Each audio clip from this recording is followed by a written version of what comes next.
Olá, tudo bem com vocês? Espero que estejam bem. Glória a Deus, Deus abençoe você que está acompanhando. Glória a Deus pela sua vida.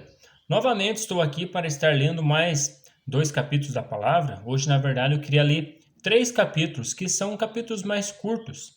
Assim a gente vai dando continuidade. O 15, o 16 e o 17 de 2 Crônicas a gente vai estar lendo hoje. Enfim, então vamos dar continuidade. Senhor nosso Deus, nosso Pai, mais uma vez, Senhor, nos colocamos na Tua presença para podermos aprender um pouco de Ti, Senhor. Nos orienta com a Tua palavra, em nome de Jesus. Amém. Glória a Deus. Enfim, no capítulo 15 a gente vai estar lendo sobre Asa, e o 16 também ele vai falar um pouco também sobre Asa, e o 17 ele vai falar sobre Josafá, rei de Judá. Enfim, vamos estar lendo esses três capítulos. No capítulo 15 fala bem assim, ó. O Espírito de Deus veio sobre Azarias, filho de Obed. Ele saiu para encontrar-se com Asa e lhe disse: Escutem-me, Asa e todo o povo de Judá e de Benjamim. O Senhor está com vocês, quando vocês estão com ele. Se o buscarem, ele deixará que o encontrem, mas se o abandonarem, ele os abandonará. Durante muito tempo, Israel esteve sem o verdadeiro Deus, sem sacerdote para ensiná-los e sem a lei. Mas em sua angústia, eles se voltaram para o Senhor, o Deus de Israel, buscando-no, e ele deixou que o encontrasse. Naqueles dias, não, não era seguro viajar, pois muitos distúrbios afligiam todos os habitantes do território. Nações e cidades se destruíam umas às outras, pois Deus as estava afligindo com toda espécie de desgraças. Mas sejam fortes e não desanimem, pois o trabalho de vocês será recompensado. Assim que ouviu a palavra e a profecia do profeta Azarias, filho de Obed, o rei Asa encheu-se de coragem, retirou os ídolos repugnantes de toda a terra de Judá e de Benjamim e das cidades que haviam conquistado nos montes de Efraim, e restaurou o altar do Senhor que estava em frente do pórtico do templo do Senhor. Depois reuniu todo o povo de Judá e de Benjamim, e convocou também os que pertenciam a Efraim, a Manassés e a Simeão, que viviam entre eles, por muitos de Israel tinham passado para o lado do rei Asa, ao verem que o Senhor, o seu Deus, estava com ele. Eles se reuniram em Jerusalém no terceiro mês do 15º ano do reinado de Asa. Naquela ocasião, sacrificaram ao Senhor 700 bois e 7.000 ovelhas e cabras do saque que haviam feito. Fizeram um acordo de todo o coração e de toda a alma de buscar o Senhor, o Deus dos seus antepassados. Todo aquele que não o buscasse o Senhor, o Deus de Israel, deveria ser morto, gente simples ou importante, homem ou mulher. Fizeram esse juramento ao Senhor em alta voz, bradando ao som de cornetas e trombetas. Todo o povo de Judá alegrou-se com o juramento, pois o havia feito de todo o coração. Eles buscaram a Deus com o melhor disposição, e ele deixou que o encontrasse, e lhe concedeu paz em suas fronteiras. O rei Asa chegou até a depor sua avó Maaca na posição da rainha-mãe, pois ela havia feito um poste sagrado repugnante.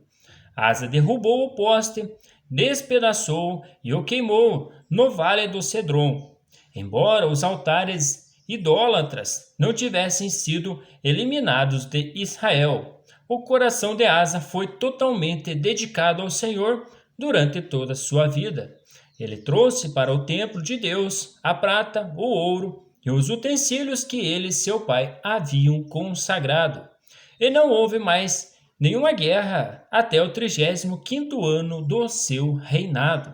Aqui a gente entende que Asa ali até o final da vida dele, o coração dele foi dedicado ao Senhor. Mas, digamos assim, até a gente viu até a própria palavra fala, né? Não tem um que faça o certo. Digamos, nessa terra, um único que veio e deu um bom testemunho e não tinha pecado era Cristo, né? Então ele testemunhou e de repente, sim, dá para a gente entender que ele morreu sem pecado. E esses reis aí, em um momento ou outro, eles estavam tropeçando. E a gente vai ver que Asa também não foi diferente. Em algum momento da vida dele, ele teve um deslize. Capítulo 16, a gente vai ver assim, ó, que fala, ó, no 30º ano do reinado de Asa, Baasa, rei de Israel, invadiu Judá e fortificou Ramá para que ninguém pudesse entrar no território de Asa, rei de Judá, nem sair de lá. Então Asa juntou a prata e o ouro do tesouro do templo do Senhor e do seu próprio palácio e os enviou a Ben-Hadad, rei da Síria, que governava em Damasco, com uma grande mensagem que dizia: façamos um tratado como fizeram com meu pai e o teu. Estou te enviando prata e ouro. Agora rompe o tratado que tens com Baasa, rei de Israel, para que ele saia do meu país.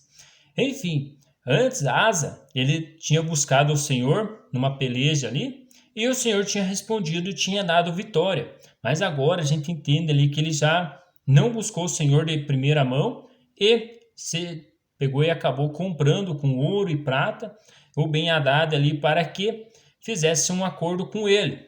E vamos ver o desfecho disso aí. Ben-Hadad aceitou a proposta do rei Asa e ordenou aos comandantes das suas forças que atacassem as cidades de Israel. Eles conquistaram Ijon, Dan, Abel-Maim e todas as cidades, armazéns de Naftali. Quando Baasa soube disso, abandonou a construção dos muros de Ramá. Então o rei Asa reuniu todos os homens de Judá e eles retiraram de Ramá as pedras e a madeira que Baasa estivera usado. Com esse material, Asa fortificou Geba e Mispa. Naquela época, o vidente Anani foi dizer a Asa, rei de Judá: por que você ter pedido ajuda ao rei da Síria e não ao Senhor, o seu Deus? Ou o exército do rei da Síria escapou de suas mãos? Por acaso, os etíopes e os líbios não eram um exército poderoso com uma grande multidão de carros e cavalos? Contudo, quando você pediu ajuda ao Senhor, ele os entregou em suas mãos. Aqui dá para entender agora que o vidente vai falar para ele e explanar a situação. Antes você buscou a ajuda do Senhor e o Senhor deu vitória contra os etíopes.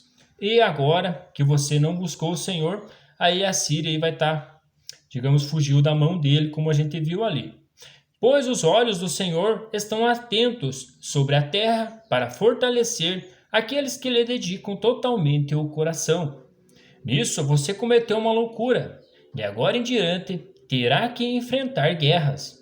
Enfim, ele tinha paz, agora ele já tem guerra. Asa irritou-se contra o vidente por causa disso. Ficou tão indignado que mandou prendê-lo.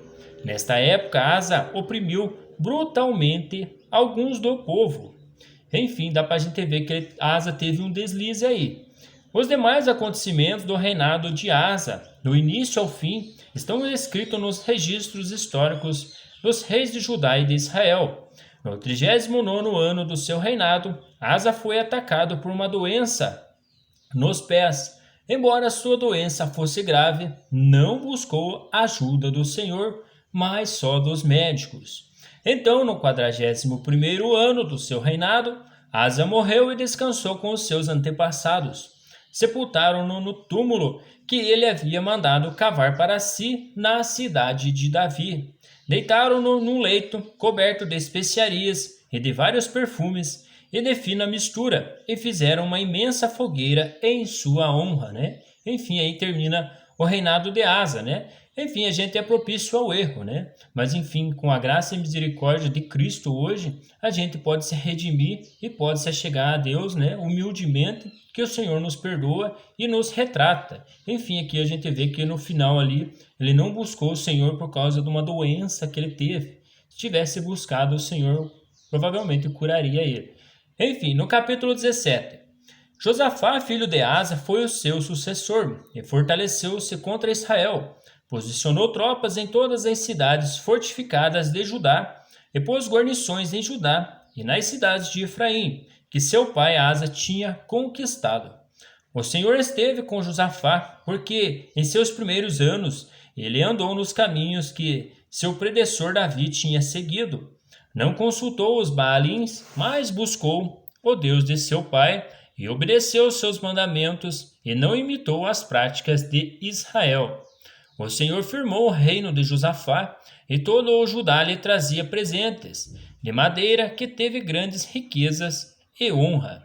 Ele seguiu corajosamente os caminhos do Senhor. Além disso, retirou de Judá os altares idólatras e os postes sagrados.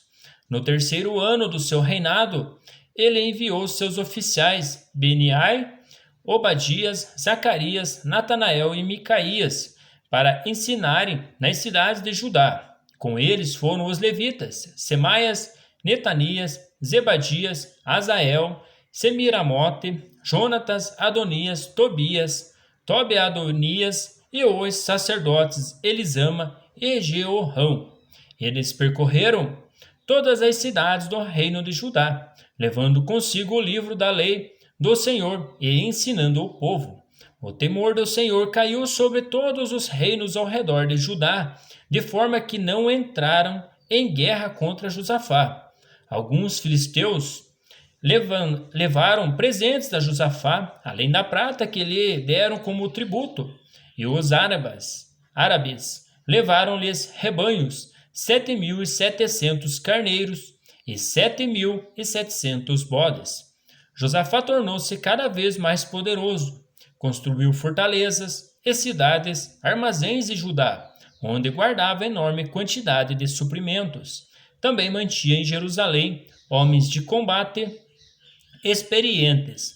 A lista desses homens por famílias era a seguinte: de Judá, líderes de batalhões, e de 1.000, o líder Adna, com 300.000 homens de combate. Em seguida, o líder Joaná, com 280.000.